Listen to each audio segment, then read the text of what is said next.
7 years can change a man. It's a simple truth, one that life grinds into your bones whether you're ready for it or not.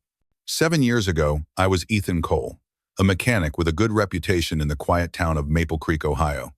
I had grease under my fingernails, but a clean conscience. I had what I thought was a perfect family, a wife of 17 years, Lorraine, and 3 beautiful children who were the axis my world spun on. Today, I'm still Ethan Cole, but only in the legal sense. The man who answers to that name is a stranger to the one who existed before. My hands are rougher, calloused not just from work but from holding on. My eyes are more cautious, scanning every new face for a shadow of the past. And my heart, well, let's just say it's been rebuilt from scrap. And some of the original parts are gone forever. I never planned to run. It wasn't in my nature. I was a man who fixed things, engines, leaky faucets, broken toys. But when you discover your entire life is a meticulously crafted lie, you learn that some things can't be fixed. Sometimes, running is the only form of repair that makes sense. It all started with headaches, a simple mundane complaint from my 14-year-old son Jared, or the boy I thought was my son. The school nurse sent a note home suggesting we get his eyes checked. Simple enough, but Lorraine kept putting it off. Money was tight, she'd say with a dismissive wave of her hand. We'll get to it. Her casualness fell off, but I chalked it up to the stress of managing a household. But Jared's headaches got worse, his bright eyes dulled with persistent pain. Being the provider I was, the fixer, I scheduled the appointment myself. The optometrist was a thorough man named Dr. Albright, too thorough for my life to remain intact. During the examination, he noticed something in the intricate patterns of Jared's irises that concerned him. A rare genetic marker, he explained, something that could indicate a predisposition to certain hereditary conditions. It's probably nothing, he said, his voice gentle. But to be safe, I'd recommend a comprehensive genetic panel for the whole family. Family medical history is so important. He had no idea he wasn't just recommending a test. He was handing me the detonator to a bomb that would obliterate my world. The results came back on a Tuesday. I remember because I'd taken the day off to finally fix the leaky bathroom faucet that had been driving Lorraine crazy for weeks. I was elbow deep in pipes, a triumphant grin on my face as the dripping finally stopped, when my phone rang. The caller ID was Dr. Albright's office.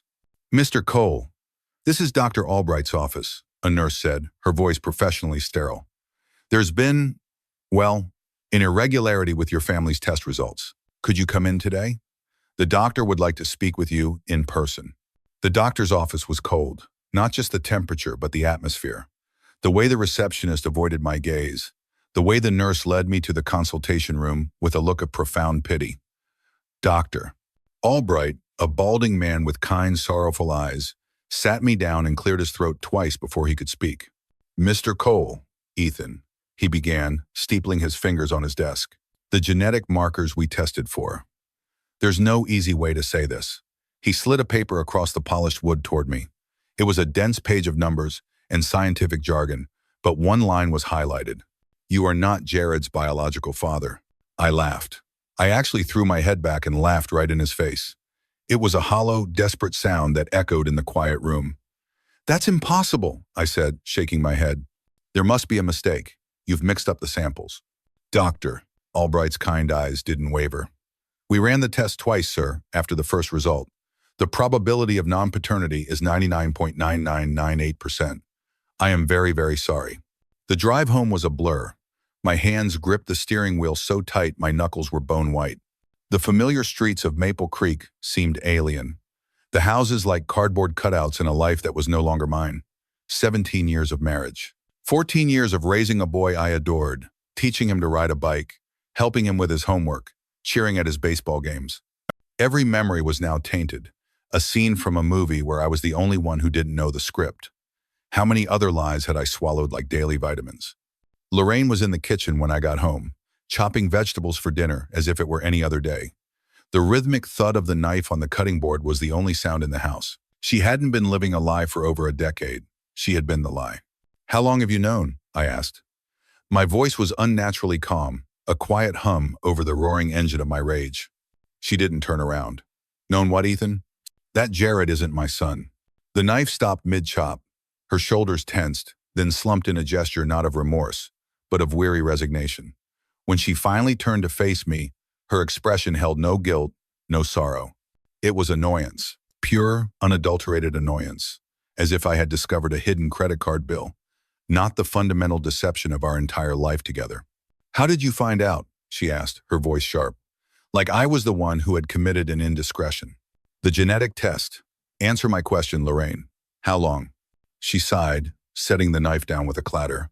"Since the beginning. It was a mistake, Ethan. One night before we were married, it didn't mean anything. And 14 years, Lorraine," I whispered, the words catching in my throat. 14 years, you let me believe he was mine. "He is yours," she snapped, her eyes flashing. "You raised him. You're the one he calls dad. What difference does biology make?" I stared at her, this complete stranger who wore my wife's face. "Who is his real father?" She waved her hand dismissively. "It doesn't matter. He was never in the picture. It matters to me." "Why?" she challenged. "So you can go confront him? Make a scene? What good would that do?" I noticed she was keeping the kitchen island between us, a solid block of granite separating her from the wreckage she had made of me. I'd never raised a hand to her in all our years, never even yelled. But the look in her eyes suggested she thought I might start now. A colder, more terrifying thought slithered into my mind. "Is Audrey mine?" I asked, my voice barely a whisper, thinking of our 16-year-old daughter who had my eyes. Or so everyone said. "Yes," Lorraine answered quickly, a little too quickly. "Of course she is." And Phoebe, our youngest, our sweet 10-year-old Phoebe. Lorraine hesitated for just a beat too long. A tiny fractional pause that shattered what was left of my world. "Ethan." That was all I needed to hear. The room started spinning.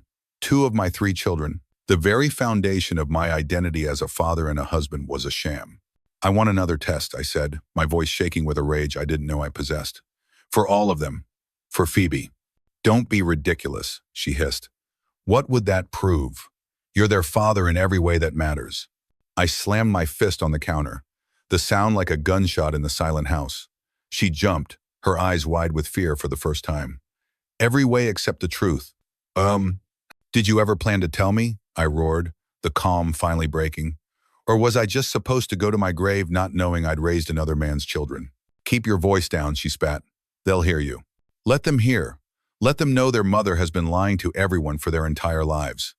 Lorraine's face hardened into a mask of cold fury. "If you tell them, you will destroy this family. Is that what you want?" "You already destroyed it," I shot back, the words tasting like ash. "You destroyed it the moment you decided to lie." She crossed her arms, defiant. "So what now? Are you going to walk out on us? Abandon your children because of some stupid test?" "My children?" I laughed, a bitter, broken sound. "According to that stupid test, I only have one child here. Maybe." The next few days were a cold war fought in the silent corridors of our home. I moved into the spare room. Lorraine told the kids I was coming down with something and didn't want to get them sick. They accepted it, their innocent faces twisting my gut with a pain sharper than any betrayal. I called in sick to work and spent my days driving aimlessly, the engine's hum a poor substitute for the thoughts screaming in my head. The lie about the kids was a chasm that had opened up beneath my feet, but a nagging suspicion told me to look for the bottom. If she could lie about this, what else was she capable of? On the 3rd day, I went to see my old friend Sam, who worked at an insurance company. We'd been buddies since high school, one of the few people I trusted implicitly. "I need a favor," I told him over beers in his garage, the air thick with the smell of sawdust and stale cigarettes. "It's about Lorraine." Sam looked uncomfortable. "What kind of favor?" "I need to know if she's taken out any policies I don't know about." He nearly choked on his beer. "Jesus, Ethan, I can't just... That's not something I can just look up." "Please, Sam," I begged, my pride long gone. "I think something's wrong. She's been lying to me for years about the kids. What else has she been hiding?" He saw the desperation in my eyes. He sighed, then nodded slowly. "Give me a couple of days, but you didn't hear anything from me. Got it?" 2 days later, we met at our usual spot, a quiet bar on the edge of town. His face told me everything before he even spoke. "There's a policy," he said quietly, sliding a napkin across the table. $2 million, taken out 3 years ago." My stomach dropped. "On who?" "On you, Ethan. Lorraine is the sole beneficiary." I felt sick. 3 years ago, that's when she'd started pushing me to go rock climbing for my birthday, to take up skydiving. She said I needed more adventure in my life. The word now sounded like a death sentence. Sam's eyes were full of pity. There's more, he continued reluctantly. The policy has a standard suicide exclusion, but it pays out triple for accidental death. $6 million. Suddenly, all those adventurous suggestions made a terrible, horrifying kind of sense. Ethan, Sam said, his voice low and urgent, if what you're thinking is right, you need to be careful, really careful. That night, I couldn't sleep. Every creak of the house, every rustle of leaves outside the window sent a jolt of ice through my veins. Was my wife, the mother of my daughter, capable of murder? A week ago, I would have laughed at the suggestion. Now, I wasn't so sure. At 3 a.m., I slipped out of the spare room and went to Lorraine's home office. Her computer was password protected, but I knew she used the same one for everything. Phoebe's birthday. The irony was a physical blow. Inside her email, I found them. Conversations with her sister, Valerie, that made my blood run cold. He's still not suspicious, one email read, but we need to move things along. The interest on Mom's medical bills is killing us. Another. Jared's tuition is due next month. We need that money, Laura. Make it happen. And the most damning one, the one that sealed my fate. Dex said he can make it look like an accident. No one would ever know. Dexter Vance, Valerie's ex-husband, a former military guy, with a mean streak and eyes as cold as a morgue slab. He'd always given me the creeps. My hands were shaking so badly I could barely use the mouse. I forwarded the emails to a new anonymous account I created on the spot, then meticulously cleared the sent folder and browser history. By morning, I had a plan. It wasn't much of one, but it was enough to keep me alive. I went to work as usual. I smiled at Lorraine when she handed me my lunch. I kissed Audrey, Jared, and Phoebe goodbye, the gesture tearing my heart to pieces. Then I drove straight to the bank and withdrew $15,000 from our joint savings, nearly everything we had. Next, I visited my lawyer, an old college friend who'd helped us with our wills years ago. I need to disappear, I told him bluntly, and I need your help to do it legally. He stared at me like I'd grown a second head. What the hell are you talking about, Ethan? I showed him everything. The genetic tests, the insurance policy, the emails. He read them, his face growing paler with each line. Holy shit, he whispered. Have you gone to the police? With what? I shook my head. Suspicious emails? A life insurance policy? It's not enough. By the time they figure anything out, I might be dead. I need to disappear. Today. Reluctantly, he agreed to help. He drew up papers transferring my half of the house to Lorraine, a gesture to make it look like I was planning to file for divorce, not vanish off the face of the earth. He gave me the contact information for a colleague in Texas who could help me establish a new legal identity. This is a mistake, Ethan, he said as I left. But if you're determined, call me when you're settled, just so I know you're okay. I didn't go home. I drove until the sun began to set, then checked into a motel under a fake name, paid cash, and made my final preparations. I wrote letters to Audrey, Jared, and Phoebe, telling them that I loved them no matter what, sealing them in envelopes to be mailed in 6 months if I didn't return. I couldn't bring myself to tell them the truth about their mother. Not yet. Let them keep their innocence a little longer. Before dawn, I loaded my few belongings into my truck and hit the highway, heading southwest. At a used car lot in Kentucky, I paid cash for a nondescript sedan. By the time Lorraine reported me missing, feigning worry and heartbreak, I was crossing the Texas state line, my old life receding in the rearview mirror like a bad dream. Clearwater, Texas. It wasn't much to look at. A dusty little town off the main highways, population 3,462, according to the faded welcome sign. But it had what I needed. Anonymity. I used the name Ethan Casey, close enough to my real name that I'd respond naturally, different enough to avoid easy discovery. With the help of my lawyer's colleague, I established a paper trail that would hold up to casual scrutiny. Nothing illegal, just carefully obscured. The first few months were the hardest. I'd lie awake in the suffocating Texas heat, wondering if I'd overreacted. Maybe the emails had an innocent explanation. Maybe the insurance was just Lorraine being morbidly practical. Maybe I had thrown my entire life away for nothing. Then I'd remember the cold calculation in her eyes, the ease with which she'd lied to me for 14 years, and I knew I had made the right choice. the only choice. I bought an old gas station on the edge of town with an attached garage. The previous owner had passed away, and his kids were eager to sell. I'd always been good with my hands, and cars were a language I understood. They didn't lie. They either worked or they didn't. And if they didn't, you could find the broken part and fix it. Within a year, Casey's garage was turning a modest profit. To the locals, I was just Casey, the quiet mechanic who kept to himself but was always fair with his prices. Some figured I was running from a broken heart. Others guessed I was an ex-con trying to go straight. No one pushed for details, and I volunteered none. I made a few friends, nothing deep, but enough to stave off the crushing loneliness. There was the Khan Sat Trung, Sheriff Brody, a laconic man in his 50s who would stop by for coffee and conversation when he was on patrol. For the first time in my adult life, I answered to no one. It was peaceful, but it was a hollow peace. 4 years passed this way, then 7. I sent anonymous gift cards to my kids on their birthdays, mailed from different cities so they couldn't be traced. It was a pathetic substitute for being a father, but it was all I could safely do. Occasionally, I'd check the Maple Creek newspaper online, my heart pounding as I searched for any mention of my family. Audrey had made the dean's list at Ohio State. Jared had quarterbacked the high school team to the state championships. Phoebe had won a regional science fair. They were doing fine without me. They were thriving. The thought was both a comfort and a knife to the heart. Then, one warm September evening, everything changed. I was at the Watering Hole, the only decent bar in Clearwater, nursing a beer and watching a baseball game on the ancient television. The door opened, letting in a blast of hot air and 2 strangers. A woman in her late 30s and a young man, maybe 20 or so. Something about them was vaguely familiar. The woman scanned the bar, her eyes passing over me, then snapping back. She nudged her companion and whispered something. They approached my table slowly, like I was a deer they didn't want to spook. "Ethan Cole?" the woman asked, her voice carrying a hint of the Midwest I hadn't heard in years. I froze, my beer halfway to my lips.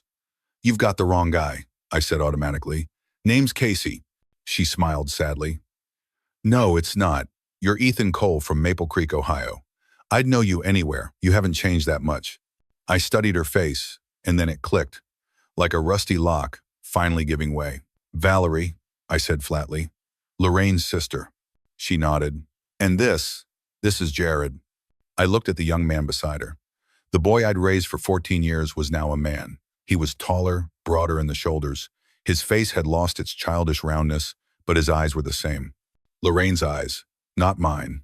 Never mine. "What do you want?" I asked, keeping my voice level with a Herculean effort. "Can we sit?" Valerie gestured to the empty chairs. I hesitated, then nodded. Ryan wouldn't meet my eyes. "How did you find me?" I asked. "It wasn't easy," Valerie admitted. "We've been looking for years." "Why?" She glanced at Jared, then back at me. "Lorraine's sick, Ethan. Really sick. Cancer. The doctors say she doesn't have much time left." I took a long pull of my beer, letting the information sink in. I was surprised to find a pang of something in my chest. Not love, not anymore. But a sad, faded echo of it. "I'm sorry to hear that," I said finally, and I meant it. "She wants to see you," Valerie continued. "To make things right. Before it's too late." I laughed bitterly. "Make things right? After what she did? After what you helped her do?" Valerie had the grace to look ashamed. "I know we hurt you." "Hurt me?" I cut her off, my voice dangerously low. "You plotted to kill me for insurance money. That goes a little beyond hurt."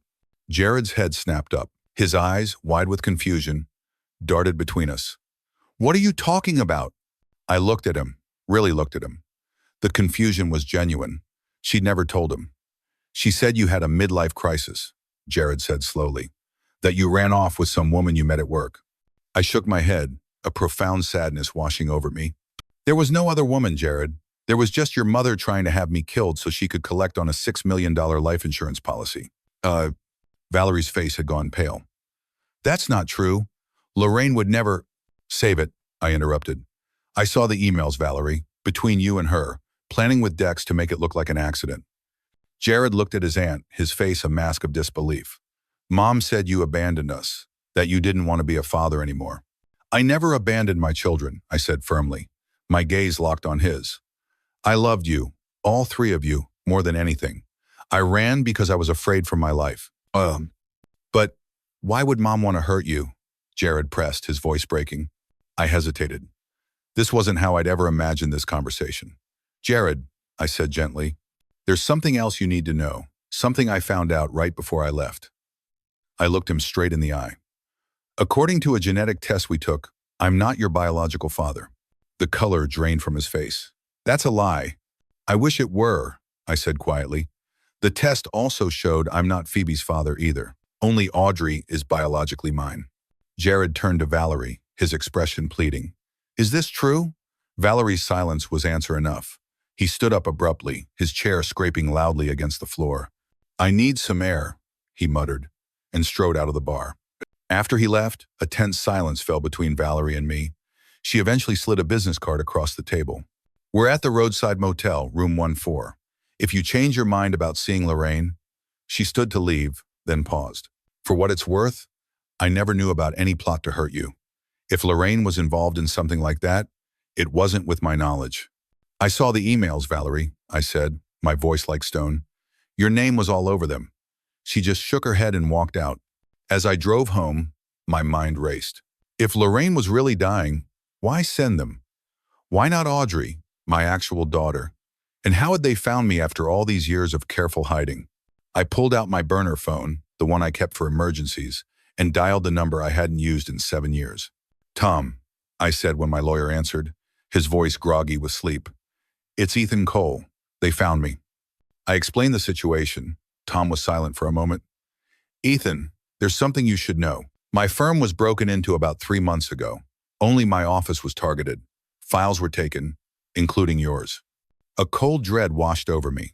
So she could have known where I was for months. It's possible, Tom admitted. But Ethan, there's something else.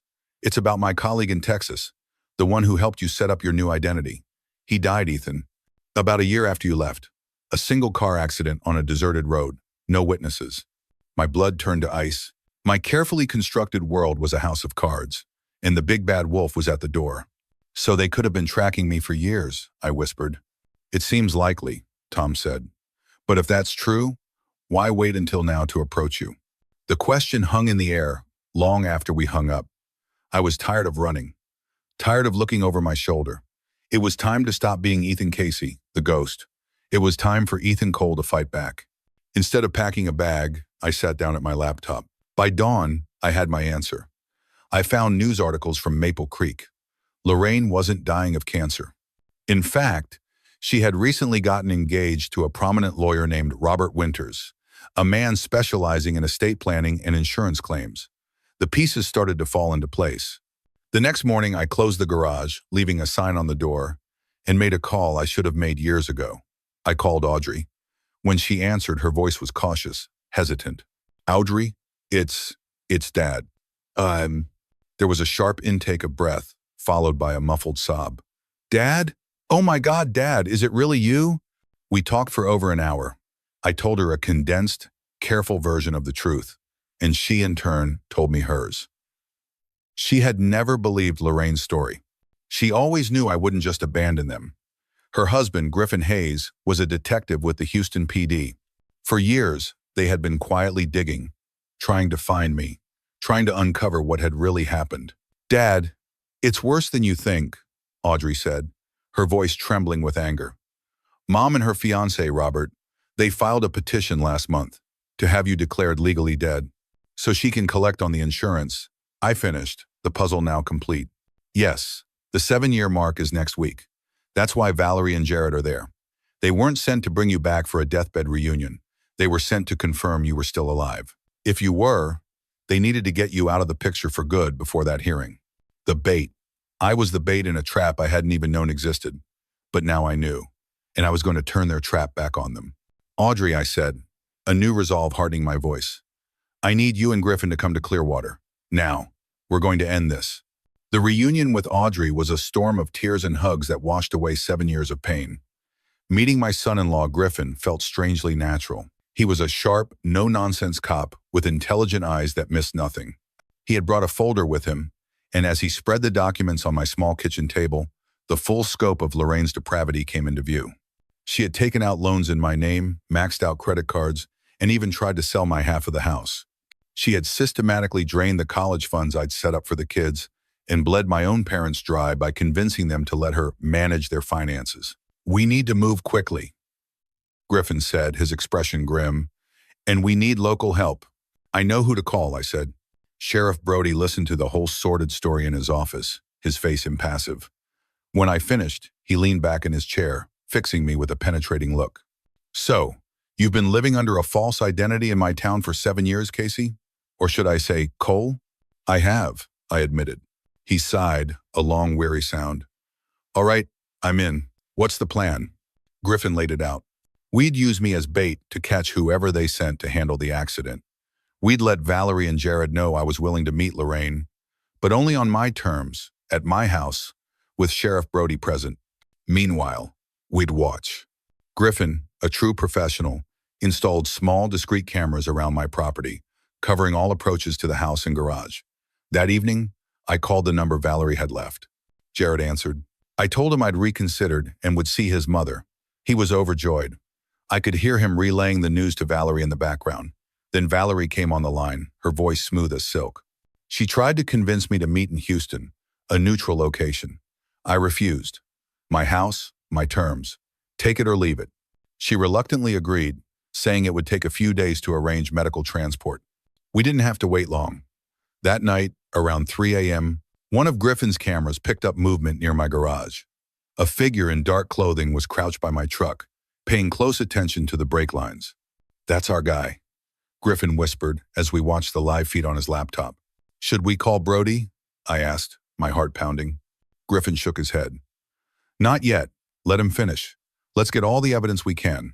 20 minutes later, the figure slipped away into the darkness. Griffin immediately checked the camera covering the street and caught the man getting into a dark sedan parked 2 blocks away. Got the plate, he said triumphantly. By morning, we had a name, Dexter Vance. Dex, just as I'd suspected. Sheriff Brody found him at a local bar and arrested him on a minor public intoxication charge to get him off the streets without tipping off Valerie. That night, in an interrogation room at the county jail, we confronted him. He was all bluster and false bravado until Griffin laid out the evidence. The video of him tampering with my truck, the rental car agreement in his name, the photo Griffin had found of him with Valerie just 3 months prior. They're setting you up, Dex, I said, leaning forward. You're the one taking all the risk. When my brakes fail and I end up dead, who do you think the police are going to look at first? You'll be doing 2-5 to life while they're sipping cocktails on a beach somewhere. And I saw the flicker of doubt in his cold eyes. He was a thug, but he wasn't stupid. He knew he was disposable. After an hour of pressure from me, Griffin, and Sheriff Brody, he broke. He laid it all out. Lorraine's cancer was a lie. He'd been hired to get me out of the way before the hearing permanently. So what happens now? Dex asked, his bravado gone, replaced by the fear of a cornered rat. Sheriff Brody stood up. Now, Mr. Vance, you're going to help us catch your employers in the act. And the plan came together quickly. Dex would call Valerie, tell her there had been complications, and that he needed to meet her in person. We'd wire him up and record everything. The next morning, Dex sat in a booth at a diner on the highway, a wire hidden under his shirt. Sheriff Brody and a deputy were at the counter, pretending to be customers. Griffin and I watched from a parked car across the street, listening through a receiver. Valerie arrived, looking nervous. What happened? She demanded. Is Casey still a problem? The job didn't go as planned, Dex said, playing his part perfectly. Someone's been watching his place.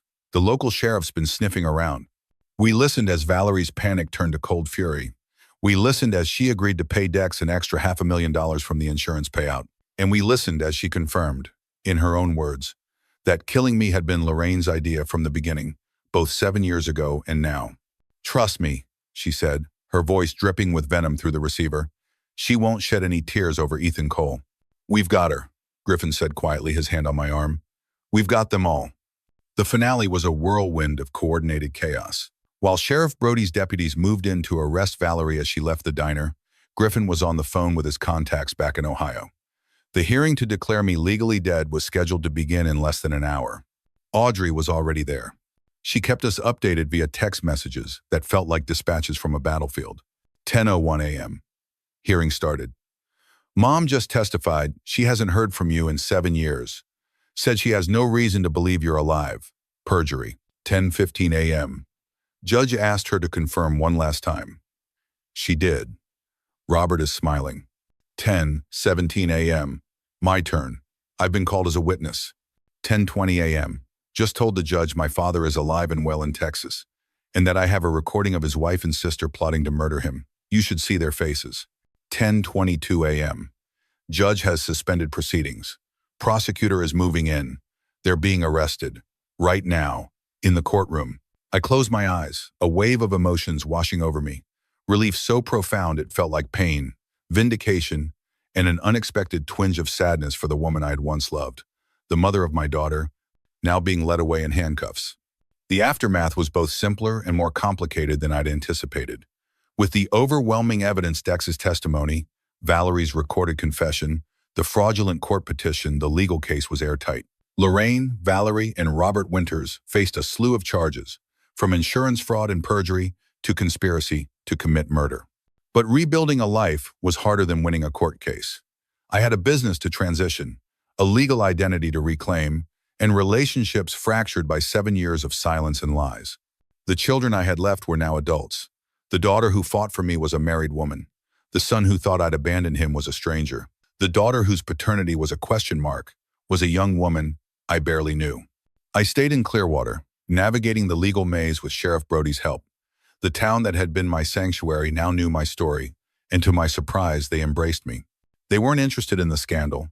They just knew Casey, the mechanic who had fixed their cars and become a quiet part of their community. It was during this time that I met Clara Reed. She was the niece of the owner of the diner, a woman running from her own past, an abusive husband she couldn't shake. She came to my garage one day looking for a job, any job, and a place to lie low. I saw in her cautious eyes the same hunted look I had seen in my own reflection for 7 years. I understood, better than most. I gave her a job managing the convenience store attached to the garage and let her stay in the small apartment above it. Slowly, carefully, we built a friendship based on a shared understanding of what it meant to have your life torn apart. She was smart, hardworking, and had a quiet strength that I admired. She helped me see that Clearwater wasn't just a hideout. It was a home I had built for myself. The pull of my old life in Ohio was strong. I made several trips back, reconnecting with Audrey and Griffin, with my parents who wept when they saw me, and with Phoebe, who simply hugged me and said, "You're still my dad." The meeting with Jared was more difficult, fraught with the complicated legacy of biology and betrayal, but it was a start. With each visit, however, I felt more and more like a tourist in my own past. My future, I realized, was in Texas. It was with the business I had built from nothing. It was with the community that had accepted me. It was with Clara. One evening, as we were closing up the store together, I took a leap of faith. "I'm thinking of making a proposal," I said, my voice unsteady. "A business proposal. I'd like you to become a full partner." Her eyes widened. "Ethan, I couldn't possibly afford to buy in." "Your contribution wouldn't be capital," I said gently. "It would be your skills, your ideas, your hard work. And maybe, because I care about you more than I expected to care about anyone again." 3 days later, she gave me her answer. "Yes to the partnership, and maybe to the rest. I need time," she said. "My last relationship left scars." "I understand scars," I assured her. "Take all the time you need." Life settled into a new rhythm. Lorraine and Robert each received 5-year sentences for fraud and conspiracy. Valerie, who refused a plea deal, was convicted on more serious charges and would serve at least 15. 1 year to the day after Valerie and Jared had walked into the watering hole and turned my life upside down, I found myself back in that same bar. But this time, I wasn't alone. Clara sat across from me, a soft smile on her face. "I've been thinking," I said, taking her hand, "about the future, about us. This back and forth between Texas and Ohio, it's not sustainable. Not if we're going to build something real together." "I've been thinking the same thing," she said quietly. "So what if we bring them here?" I said, the idea taking full shape as I spoke it. "My parents are retired. Audrey and Griffin could transfer.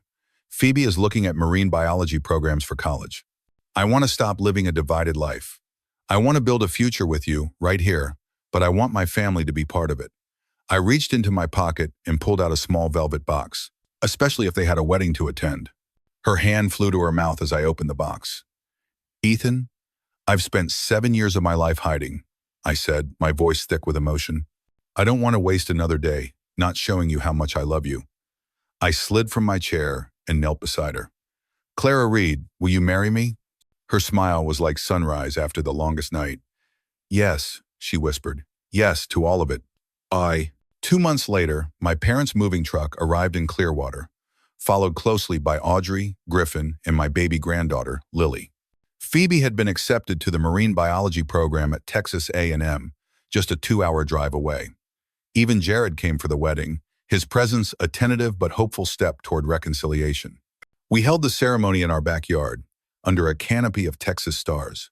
Sheriff Brody was my best man. As Clara and I exchanged vows, I marveled at the strange, winding path that had led me here. A DNA test that had shattered my world had, in the end, led me home. Later that night, as Clara and I swayed to a slow song, she rested her head on my shoulder. Happy? She murmured. I gazed at my family, the one I had lost and found again, and the one I was just beginning to build. More than I ever thought possible. I answered truthfully. Who would have believed a DNA test could lead to all this? She smiled up at me. Sometimes the worst moments of our lives lead us exactly where we need to be. And as we danced under the stars, I knew she was right. 7 years ago, a lie had sent me running into the darkness. But it was in that darkness that I learned to see. It was there I found my own strength. And it was out of that darkness that I finally walked into the light. Not despite the pain and betrayal, but because of it. Because sometimes, the only way to find your true path is to completely lose the one you thought you were meant to follow.